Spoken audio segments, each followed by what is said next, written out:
Hi అండి. నమస్తే. నేను మీ Manasa. Welcome back to M&M's crazy kitchen. ఈరోజు మన కిచెన్‌లో పిల్లలు ఏదైనా స్నాక్ చేయమన్నప్పుడు 2 టమాటాలతో ఇలా డిఫరెంట్‌గా ట్రై చేసి పెట్టండి. ఒకటికి 2 తింటారు. టేస్ట్ అయితే అంత బావుంటుంది. ఈ రెసిపీ చేయడం కూడా చాలా ఈజీ అండి. దీన్ని కావాలంటే మీరు మార్నింగ్ టైమ్ బ్రేక్‌ఫాస్ట్‌లా కూడా తీసుకోవచ్చు. సో, లేట్ చేయకుండా ఈ డిఫరెంట్ స్నాక్ రెసిపీ ఎలా చేసుకోవాలో చూసేద్దాం రండి.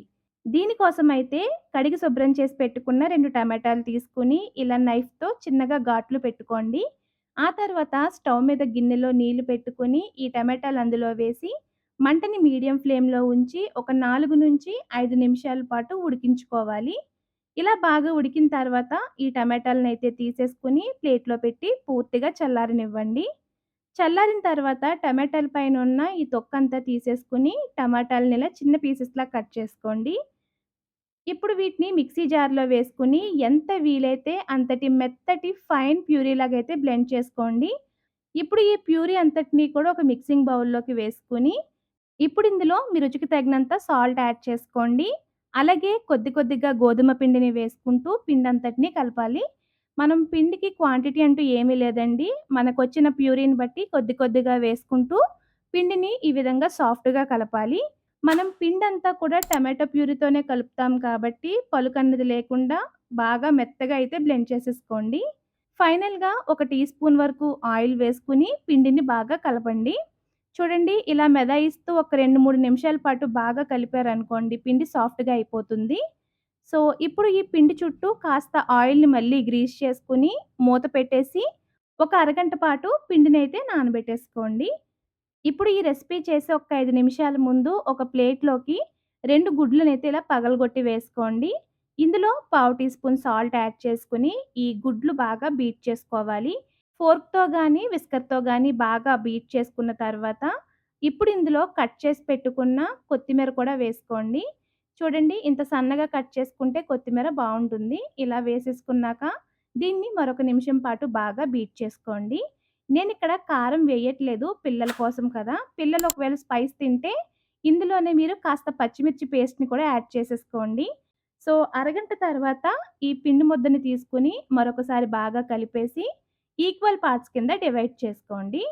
ఇప్పుడు ఒక్కొక్క పిండి ముద్దని తీసుకొని, పొడి పిండిలో అద్దుకొని, సన్నటి చపాతీలాగైతే చేసుకోవాలి. మనం చపాతీలు కాస్త సన్నగా చేస్తున్నాం కాబట్టి పిండైతే కొద్దిగా ఎక్కువే పడుతుందండి. సో, మధ్య మధ్యలో పొడిపిండి జల్లుకుంటూ ఇలా సన్నగా చేసుకోండి. ఆ తర్వాత వీడియోలో చూపిస్తున్నట్లు నైఫ్‌తో చపాతీని ఈ విధంగా కట్ చేసుకోండి. ఇలా అన్ని వైపులా కట్ చేసుకున్న తర్వాత దీనికి కాస్త ఆయిల్‌ని గ్రీస్ చేసి మనకి లేయర్స్‌లా రావాలి అనుకుంటున్నాం కాబట్టి పైన కాస్త పొడిపిండినైతే జల్లుకోవాలి. సో, మడత పెట్టిన ప్రతి లేయర్‌కి ఆయిల్‌ని అప్లై చేసి దానిపైన పొడిపిండైతే జల్లుకోవాలి. ఇదే విధంగా చపాతీకి ఇంకొక వైపు కూడా ఆయిల్, పొడిపిండి జల్లుకొని ఆ తర్వాత ఫోల్డ్ చేసేసుకోవాలి. చూడండి మనకి మొత్తం ఫోల్డింగ్ వచ్చేసి ఇలా స్క్వేర్ షేప్‌లో అయితే వచ్చింది కదా! ఇలా చేయటం వల్ల మనం తినేటప్పుడు చపాతీల్లోని పొరలు పొరలుగా వస్తూ చాలా బావుంటుందండి. ఇప్పుడు దీనిపైన కూడా కాస్త పొడిపిండి జల్లుకొని ఈ విధంగా స్క్వేర్ షేప్‌లో అయితే చపాతీని వత్తండి. మరీ గట్టిగా ప్రెస్ చేయొద్దు. కాస్త లైట్ లైట్‌గా ప్రెస్ చేస్తూనే చపాతీనైతే వత్తండి. ఇదే విధంగా మిగిలిన వాటిని కూడా ప్రిపేర్ చేసేసుకొని పక్కన పెట్టుకోండి. ఇప్పుడు స్టవ్ మీద పాన్ పెట్టి 2 టేబుల్ స్పూన్స్ వరకు ఆయిల్ వేసి హీట్ చేసుకోండి. ఇప్పుడు ఈ చపాతీలని ప్రిపేర్ చేసి పెట్టుకున్న ఎగ్ మిక్స్చర్‌లో డిప్ చేసుకొని, 2 వైపులా కూడా కోట్ చేసుకోవాలి.